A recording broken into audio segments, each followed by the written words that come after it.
Para la mayoría de nosotros, estos extraños incendios conocidos como combustión humana espontánea quedan más fácilmente relegados al archivo llamado folclore o leyenda urbana. Pero las personas a quienes ocurrió este extraño fenómeno no son víctimas anónimas de los titulares de un tabloide, son verdaderas. Helen Conway de Darby, Pensilvania, y Jack Angel de Savannah, Georgia, se encuentran entre las muchas víctimas insospechadas, esposos, esposas, amigos y vecinos, no diferentes de las personas que viven al lado nuestro. Para examinar este fenómeno, es necesario realizar preguntas genuinas y difíciles. ¿Cómo es posible que una llama consuma un cuerpo humano y no prenda fuego a todo un cuarto, o que al menos encienda objetos combustibles a centímetros de distancia? Si no existen evidencias de la fuente de una llama, ¿de dónde proviene ese intenso calor? Hoy los científicos forenses e investigadores de incendios no dan una designación oficial a los casos de combustión humana espontánea. Pero cientos de casos sospechosos fueron investigados y se ha escrito sobre ellos en los últimos 4 siglos.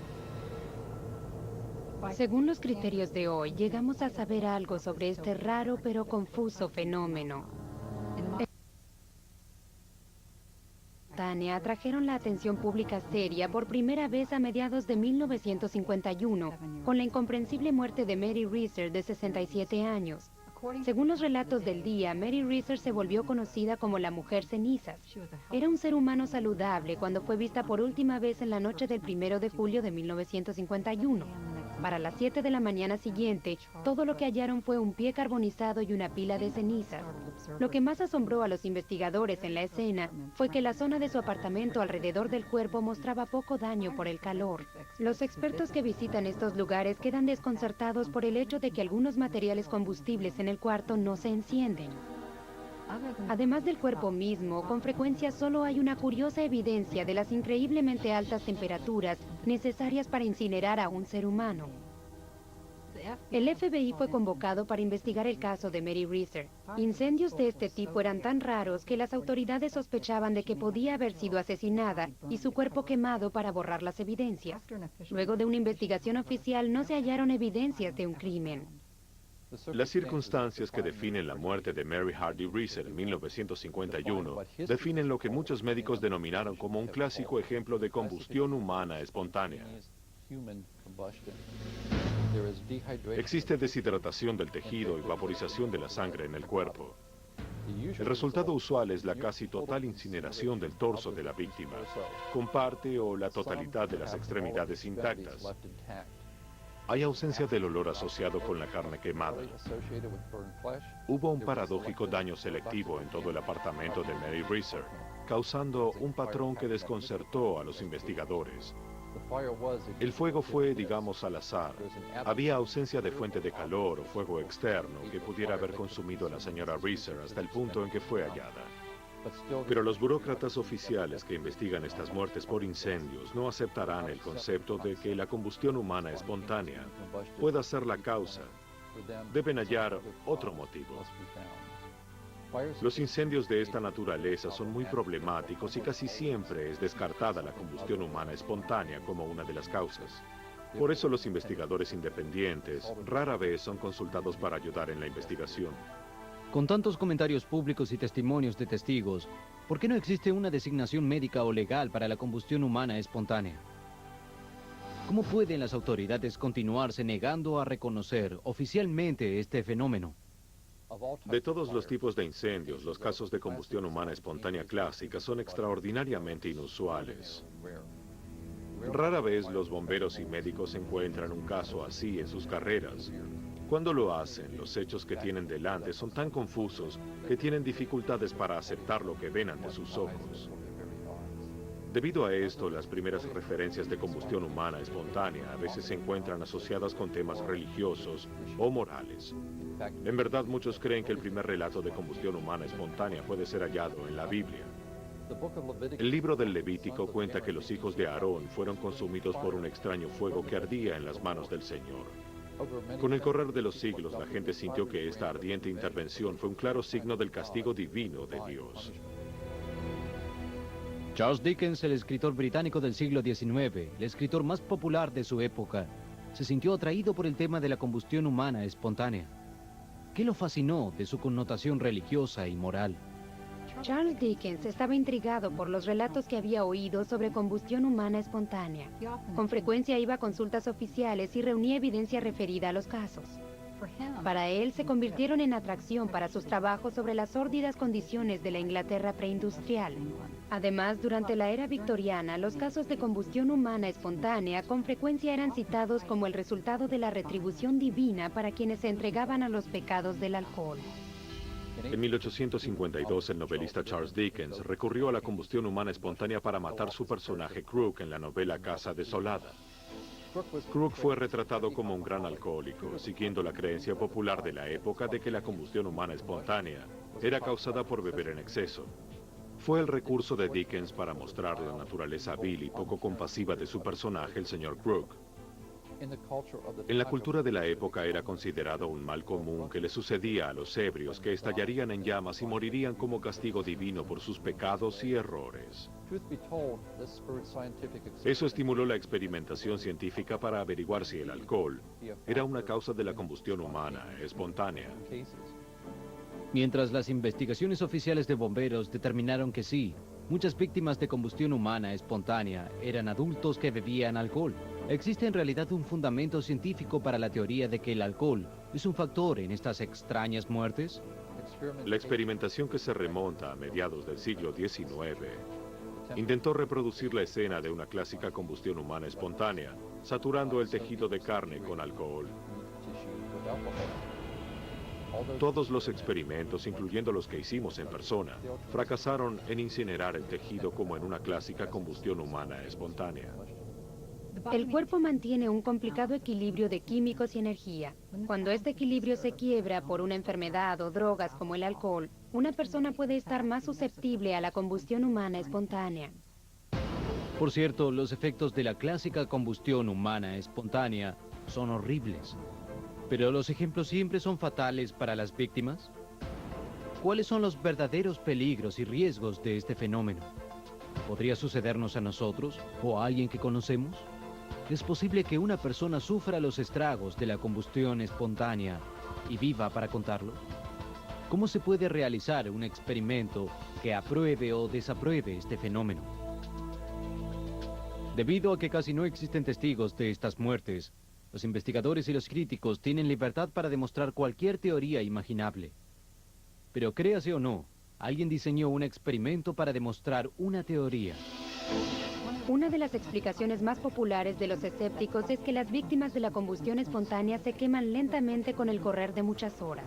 Este arder lento gradualmente consume el cuerpo. Esta teoría es conocida como efecto vela. En verdad, la cadena televisiva BBC de Gran Bretaña hace poco decidió abordar el misterio de la combustión humana espontánea en su prestigiosa serie científica QED. Su presentación se centró en una demostración de los llamados efectos mecha y vela. Explicaron que un cuerpo humano vestido es como una vela al revés. La fuente combustible, en este caso la grasa corporal, está en el interior y la mecha, nuestra ropa, está afuera. Una vez que se enciende, la grasa fundida se une a la ropa, que luego arde como una mecha, lentamente en un periodo de muchas horas. Sugirieron que este lento arder es lo que cuenta para la destrucción del cuerpo. Para demostrar la teoría, el cuerpo de un cerdo fue envuelto en una manta para simular un ser humano vestido. Luego utilizaron cerca de 1 litro de gasolina para encender la llama. El fuego se encendió y continuó ardiendo, tal como se suponía, por 7 horas. Con esta aparente validación de la teoría de la vela, esta demostración finalmente respondió las preguntas sobre la misteriosa naturaleza paranormal con frecuencia asociada a la combustión humana espontánea. Si bien el experimento de la BBC tiene cierto mérito, necesitó 6 horas y media para consumir parcialmente el cuerpo. En nuestra investigación descubrimos casos de combustión humana espontánea que ocurrieron más rápido. Los participantes del programa de la BBC también afirmaron que siempre había un fósforo, un cigarrillo u otra fuente de calor externa presente, y en muchos de los casos estudiados esto no puede ser confirmado. Finalmente, el experimento de la BBC utilizó 1 litro de gasolina para facilitar el fuego. En los casi 400 casos que estudiamos que encuadran en la definición de combustión humana espontánea, los profesionales no lograron identificar ningún acelerador que incentivara esos fuegos. Quizás el aspecto más sorprendente de estos casos sea la casi total destrucción del cuerpo de la víctima. ¿Cómo pueden los investigadores estar tan seguros de que este hecho único sea un signo inconfundible de un ejemplo genuino de combustión espontánea? Quienes trabajan en la cremación de fallecidos están familiarizados con los requisitos. Quemar un cuerpo en un crematorio es fácil en teoría, pero en la práctica es difícil. Requiere de tiempo y es muy costoso. Las temperaturas para esto podrían encender un cuarto completo o harían arder una casa. Pero en los casos de la clásica combustión humana espontánea, eso no ocurre. Aún más notable es que los especialistas en cremación que examinaron los casos de combustión espontánea quedan asombrados por la condición de la víctima. Dicen que ellos no pueden lograr el consumo completo de huesos y tejido corporal, aún en las condiciones ideales de un crematorio. De modo que la reducción de un cuerpo a cenizas en una sala común o un dormitorio, especialmente sin incendiar la casa, es algo que no logran comprender. De modo que la paradoja es lo que vuelve el caso tan desconcertante. Se necesitan altas temperaturas para consumir un cuerpo, pero rara vez hay otra evidencia que el cuerpo mismo. Los expertos se mantienen firmes en que se requiere una temperatura extraordinariamente alta durante un largo periodo para que un cuerpo normal quede reducido a cenizas y fragmentos de huesos. Entonces, ¿cómo pueden explicar los misteriosos hechos que rodean a la muerte de la víctima de la combustión espontánea, Helen Conway, una abuela de 51 años de Darby, Pensilvania? Observando los hechos del caso de Helen Conway superficialmente, sería fácil pensar en un descuido al fumar. La abuela era una fumadora empedernida, pasaba muchas horas en la cama o en una silla, cojeaba por una lesión. Helen Conway no solo era una fumadora empedernida, tenía el mal hábito de quemar su ropa o la de la cama, al menos en partes. Es sabido que las muertes por incendios en una casa con frecuencia son causadas por cigarrillos. De modo que uno pensaría que es lo más razonable en este caso en particular. Como a Helen le resultaba difícil moverse por su casa, cuando necesitaba ayuda a veces usaba un timbre para llamar a su nieta. Fue algo simple en este caso. Helen envió a la pequeña a comprar un atado de cigarrillos. 3 minutos luego de que la nieta llevara los cigarrillos a su abuela, un vecino vio que salía humo del segundo piso de la casa de la señora Conway. Entró a la casa por la puerta posterior y le avisó a la nieta. Ella llamó a los bomberos que llegaron en 3 minutos. Cuando llegaron descubrieron una pequeña llama encendida en el cuarto. Era una escena diferente a las que habían visto antes. El daño por el incendio solo abarcaba a la silla y a la señora Conway sentada en ella. El torso de la señora Conway estaba casi consumido. Sus brazos estaban quemados hasta el hueso. Sin embargo, sus piernas quedaron casi intactas, flexionadas contra la silla. Cuando un cigarrillo es la fuente potencial de un incendio, los materiales combustibles se encienden a los 2 o 3 minutos. Sin embargo, la combustión de la llama abierta necesita de 2 a 4 horas. Los hechos en este increíble incendio muestran que aún con algunas variantes, el fuego debió ser muy rápido. Desde el momento en que la niña vio a su abuela con vida hasta la llegada de los bomberos, pasaron 6 minutos. 6 minutos para que la señora Conway se quemara por completo.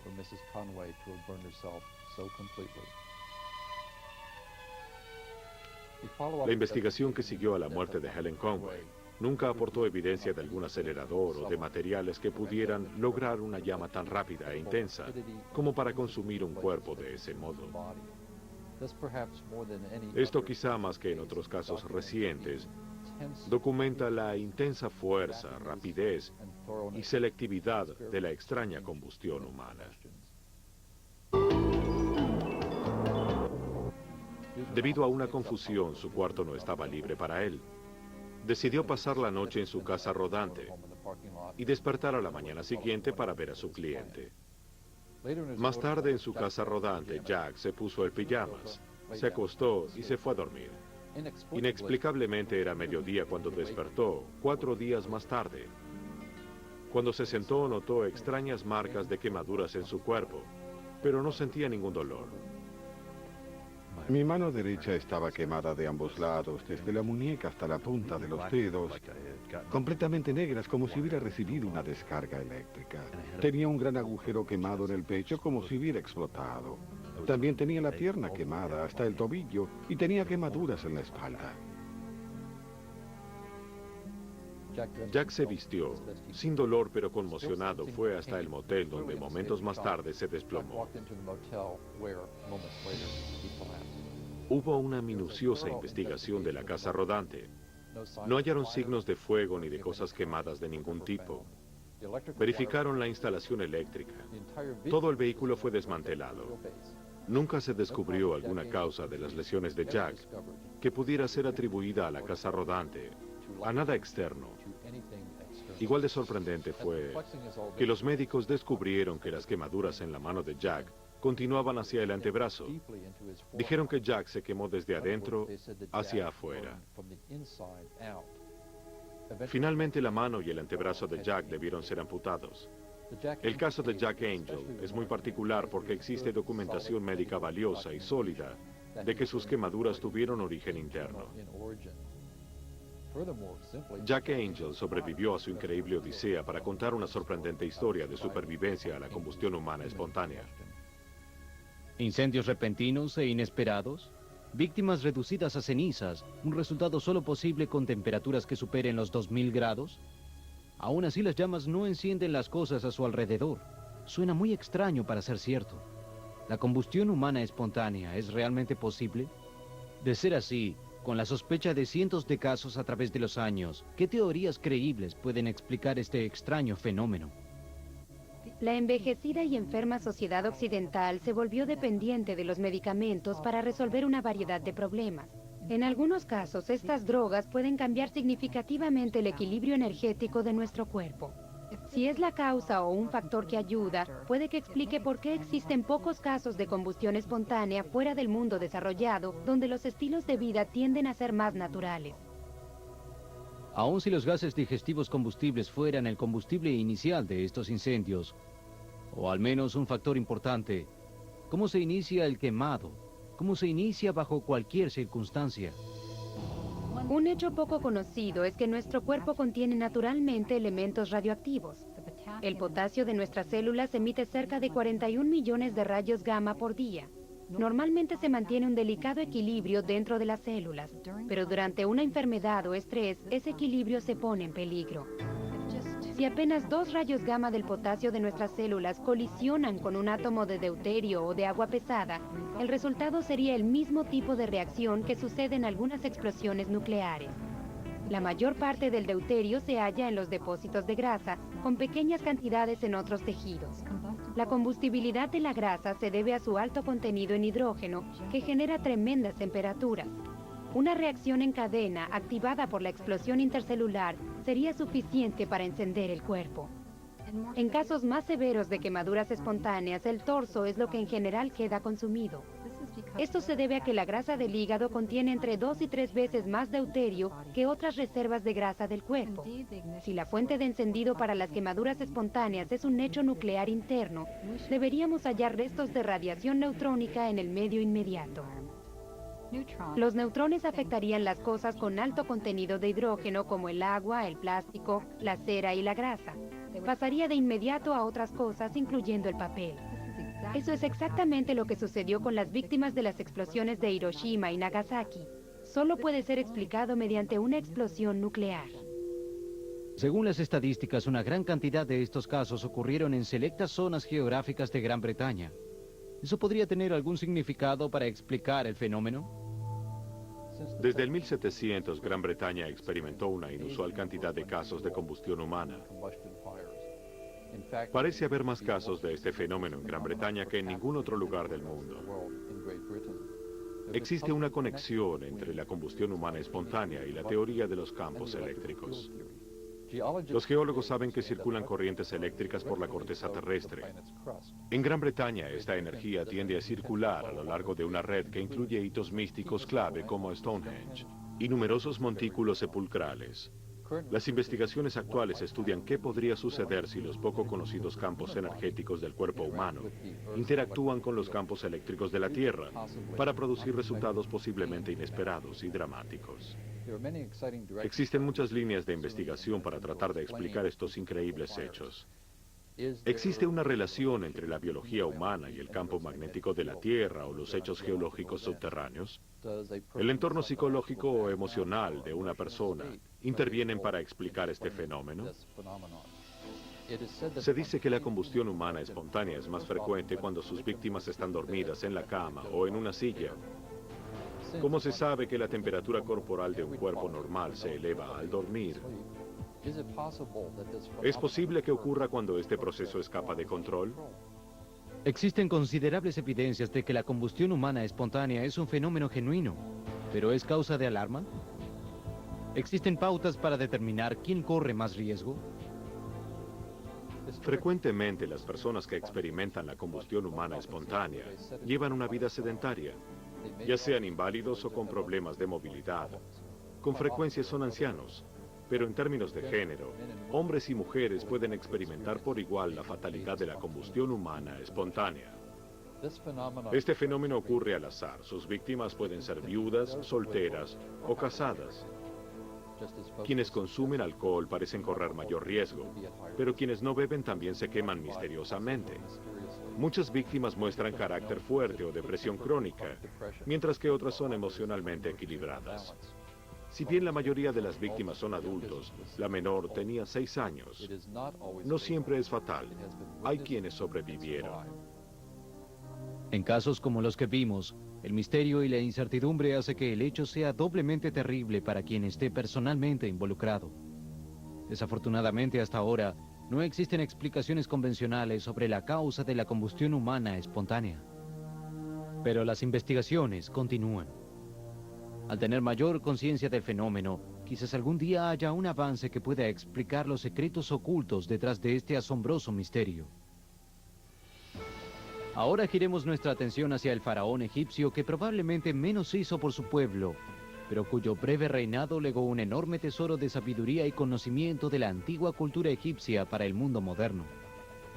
Puede que también nos haya dado una de las armas terroristas más devastadoras del mundo. El faraón egipcio Tutankamón tenía 8 años, quizás 9, cuando se convirtió en el faraón de Egipto. Antes de cumplir 19 años estaba muerto. Su breve reinado estuvo sembrado por misterio y misticismo, y su historia es la de un gran amor, políticos sedientos de poder y engaños de consejeros. Suena casi como una historia tomada de los titulares de hoy, quizás mucho más de lo que pensamos. Algunos investigadores y científicos forenses recientemente llegaron a la conclusión de que el rey niño fue asesinado. Pudo ser que el intento por ocultar el asesinato todo este tiempo fuera el comienzo de lo que los científicos modernos ahora llaman guerra biológica. Virtualmente diferente a cualquier otra tumba del Valle de los Reyes, el lugar de sepultura de Tutankamón permaneció sin ser molestado por más de 3 milenios. Cuando finalmente fue abierto, una significativa cantidad de quienes estuvieron directamente involucrados en el descubrimiento murieron en forma repentina por una enfermedad aún no identificada. Aún más, la causa de la muerte del rey a tan temprana edad aún no fue determinada. La muerte del rey y las muertes de aquellos que descubrieron su lugar de descanso 3000 años después, ¿podrían estar relacionadas de alguna forma? El sarcófago estaba dentro de 4 sepulcros de madera dorada que casi llenaban toda la cámara, de pared a pared. El segundo sepulcro estaba cubierto por el primero, el tercero estaba cubierto por el segundo y así cada uno era sucesivamente más pequeño hasta llegar al ataúd de cedro, bañado en oro. Pero lo que resultó aún más sorprendente al tomar rayos X de la momia es que había signos de traumas violentos en la base del cráneo. Aunque estaba lleno de riquezas, no era la tumba del gran rey Dios, y algunos estudiosos comenzaron a preguntarse si quizás el rey Tutankamón no había sido asesinado y colocado en una tumba de alguien de menor estatus en una sepultura simple. Aunque impresionantes para los parámetros modernos, los tesoros de Tutankamón deben haber palidecido al lado de las tumbas de los grandes faraones que gobernaron por periodos mucho más prolongados. Pero el mero hecho de que no hayan sido saqueados los convirtió en únicos en el Valle de los Reyes. ¿Los ladrones de tumbas sabían algo acerca de esta tumba que los alejaba? La historia de la maldición de los faraones comienza en la década de 1920 cuando dos ingleses, Howard Carter y Lord Carnarvon, descubrieron la tumba de Tutankamón. Entre las espectaculares riquezas, hallaron una lápida en la cual estaba escrita una horrible maldición. La muerte matará con sus alas a quien moleste la paz del faraón. La advertencia no los puso nerviosos, pero temían que sus asistentes nativos temieran y se fueran. Eliminaron toda mención de la lápida de sus registros y se deshicieron de ella. La piedra con el atemorizante mensaje nunca fue vista otra vez. Todo el incidente habría sido olvidado para siempre, de no ser porque unas 3 docenas de estudiosos y otros conectados con la excavación murieron misteriosamente. 22 personas murieron en los primeros 7 años, luego de que la tumba fue abierta. Según las leyendas que surgieron en torno al descubrimiento de la tumba del rey Tutankamón, no era el primer encuentro de Howard Carter con la maldición. En realidad, la entrada a la tumba fue descubierta el 4 de noviembre con la ayuda, cuenta la historia, de un canario que Carter tenía como mascota. Y en verdad, el capataz de Carter, Riz Ahmed, había visto el ave y exclamado: "Un ave dorada nos llevará a la tumba". Pero cuando Carter regresó a la tienda esa noche, lo esperaba un sirviente que le dijo que una cobra se había comido al ave. Le dijo a Carter que la serpiente, símbolo del faraón, había comido al ave porque los había guiado hasta la tumba, y le rogó a Carter que no la abriera. El encanto de una tumba no saqueada superó toda superstición sobre místicas amenazas de muerte, y de inmediato Carter envió un cable a Lord Carnarvon y se dispuso a esperar la llegada de su patrocinante antes de quebrar el sello de la tumba. Poco se sabía acerca de Tutankamón antes de la apertura de su tumba. En verdad, un faraón posterior ordenó la remoción del nombre de Tutankamón de todos los monumentos y templos. ¿Qué intentaba ocultar? Se presume que el faraón Akenatón es el padre del rey Tutankamón y probablemente también el padre de la esposa de Tutankamón. Casado con la legendaria Nefertiti, Akenatón cambió todo el paisaje de la vida egipcia. Al comienzo de su reinado, Akenatón desconoció a los dioses tradicionales y estableció una nueva religión basada en la adoración de un dios único, representado por el disco solar. En una separación aún más revolucionaria, abandonó las tradicionales ciudades y palacios de los faraones y trasladó a su familia a una remota parte del desierto, donde construyó una nueva ciudad capital en lo que hoy se llama Amarna. Allí, en aislamiento real, se dedicó totalmente a su familia y a su dios. Es razonable suponer que la mayor parte de su corte, la vasta mayoría de sacerdotes, políticos y generales, querían poco a Akenatón y a su familia. Akenatón murió cuando Tutankamón tenía 9 o 10 años, y bajo la influencia de un poderoso visir de Egipto, un hombre llamado Aye, el rey niño pronto regresó a la tradicional capital de Tebas y volvió a instituir la adoración a los dioses tradicionales. Entonces, con todo de vuelta a la normalidad, ¿quién querría ver al rey muerto? Nunca podemos saberlo con seguridad, pero basados en lo que sucedió luego, es fácil suponer que Aye, el visir, codiciaba el trono y que, ayudado y con la complicidad de Horemheb, el comandante militar de Egipto, Tutankamón debe haber parecido un blanco fácil. En su libro El asesinato de Tutankamón, el Dr. Bob Brier informa que una radiografía del cráneo del rey niño revela una herida masiva en la parte posterior de la cabeza, arriba del cuello. Un lugar extraño para una lesión accidental y un lugar casi imposible para atacar, excepto por la noche cuando no hubiera guardias en servicio. Otra evidencia forense sugiere que existieron curaciones, lo cual implica que el rey no murió por su herida de inmediato, sino que vivió cierto tiempo. Inmediatamente después de la muerte de Tutankamón, Aye el visir anunció que tomaría a la esposa de Tutankamón como su prometida. Ankhesenamun, la esposa del rey Tutankamón, y muy posiblemente también su medio hermana, entró en pánico. Escribió una carta al rey de los hititas rogándole que enviara a uno de sus hijos para que fuera su esposo. Dijo que no quería casarse con un sirviente. El rey de los hititas envió a uno de sus hijos de la realeza para convertirse en rey de Egipto, pero fue asesinado en el viaje hacia Tebas, y parece que el general Horemheb tuvo algo que ver en eso. Si todo esto fuera verdad, y el visir y el general asesinaron al faraón Tutankamón y al príncipe de los hititas, debían tomar medidas para asegurarse de que sus crímenes nunca serían descubiertos. Aye, el visir, se casó con la viuda del rey Tutankamón y se convirtió en el faraón del lugar, y a su muerte fue sucedido por Horemheb. Fue Horemheb quien ordenó que toda mención de Tutankamón fuera retirada o destruida. Puede ser que la ambición de poder diera lugar a la muerte de Tutankamón y a la necesidad de la maldición de los faraones para asegurarse de que el hecho nunca sería descubierto. Es posible que los médicos que prepararon el cuerpo del rey niño para la sepultura también prepararan una sorpresa biológica para los ladrones de tumbas que aseguraría que la maldición se volviera realidad. Las ciencias médicas y forenses modernas finalmente descubrieron la verdadera maldición, una maldición a la que el mundo aún hoy se enfrenta. Si una maldición fuera colocada hoy en un objeto o en un individuo, lo más probable es que fuera ignorada por la mayoría.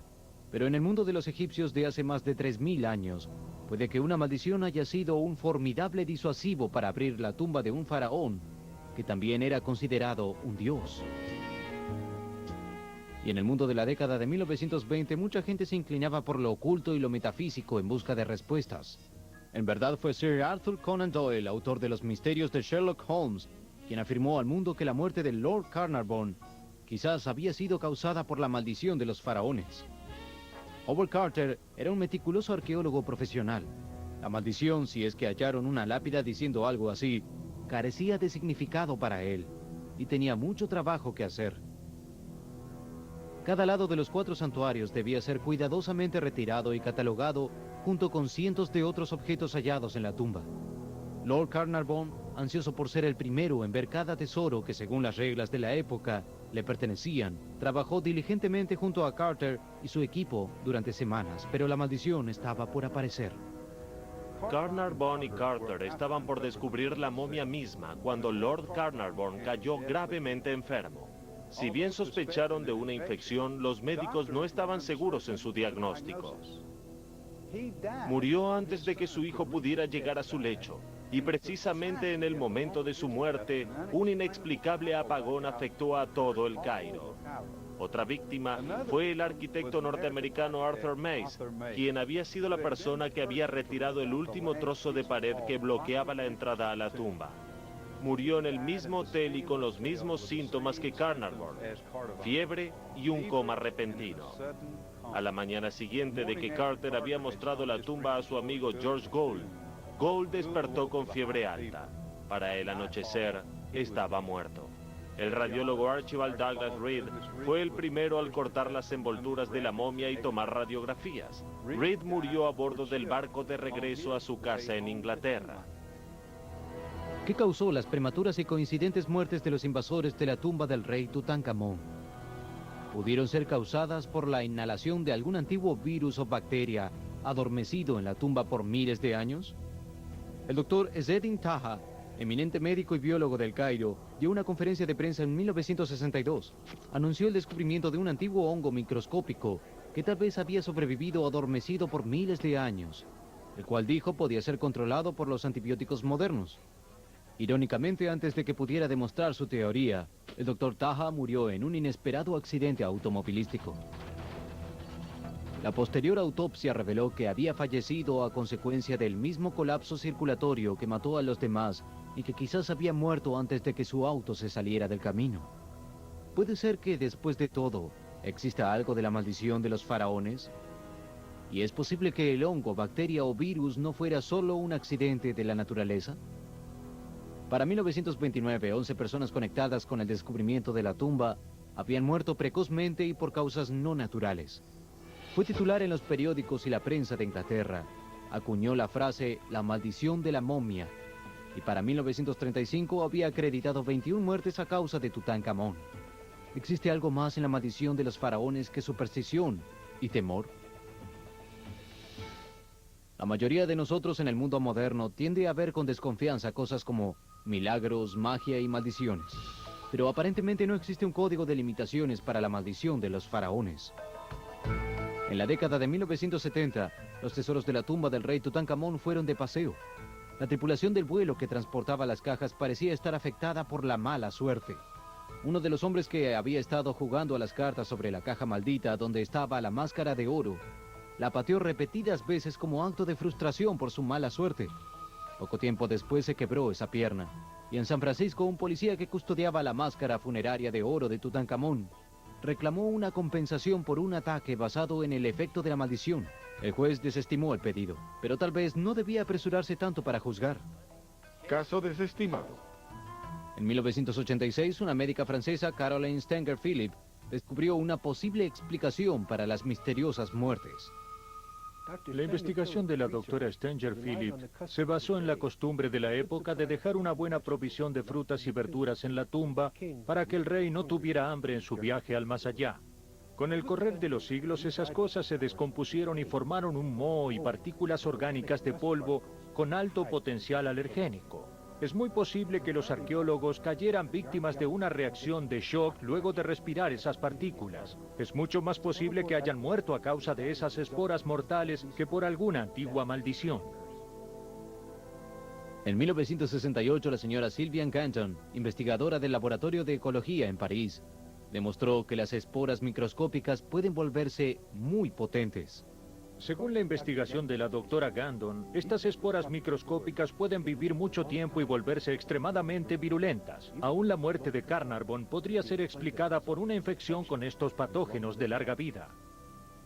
Los informes arqueológicos indicaron que había un hongo negro dentro de la tumba, pero que estos informes fueron pasados por alto en ese momento. Sin embargo, la investigación de la doctora Gandon hizo que otros volvieran a pensar en los factores de seguridad al ingresar a sitios antiguos. La investigación demostró que existe una conexión teórica entre la actividad perjudicial de una bacteria, hongo o virus y el tiempo que puede sobrevivir como espora. Algunas personas son susceptibles a estos patógenos, en particular si su sistema inmunológico ya está debilitado. Todos los grandes faraones cuyos restos fueron hallados aquí, en el Valle de los Reyes, tanto por arqueólogos como por ladrones de tumbas, resultaron ser muy peligrosos.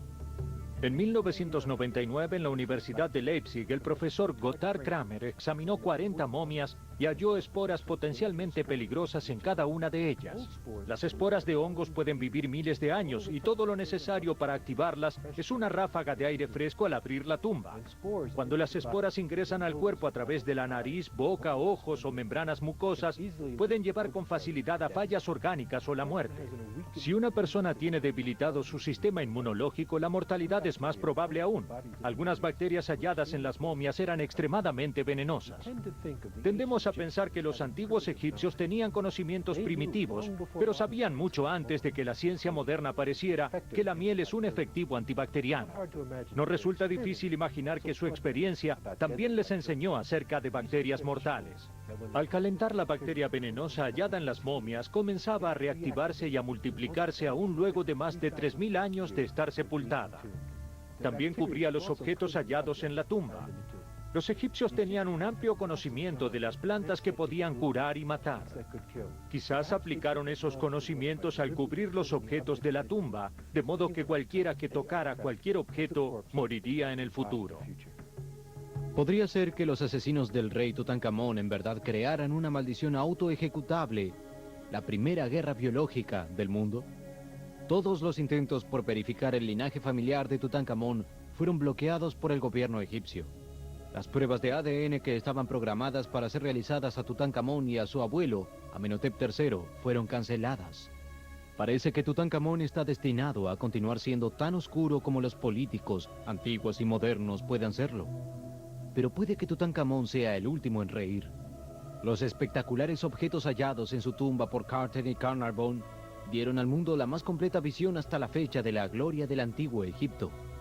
Y de todos los grandes faraones cuyas tumbas fueron sacadas a la luz, solo Tutankamón, el rey niño, descansa en la tumba en la cual fue originalmente ubicado. Algo para pensar hasta nuestro próximo encuentro con lo inexplicable.